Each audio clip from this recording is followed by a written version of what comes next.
មាត់អូតាប្រាំងពេលណាភ្លៀងធ្លាក់បងមិនអូនឆ្លង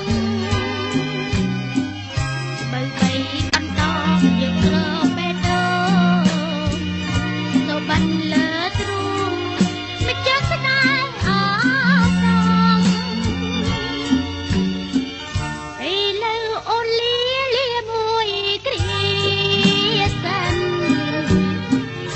លាដែនបៃលិនទៅបានខ្នងភ្នំ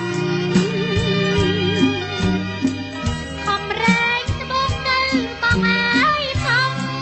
យំ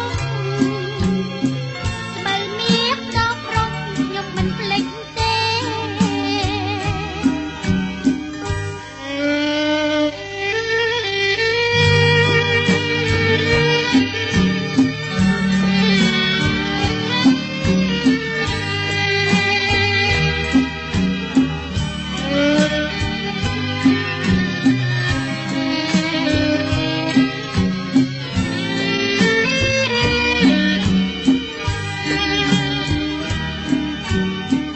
ស្រណងស្ទើមស្បូវមាត់អូតា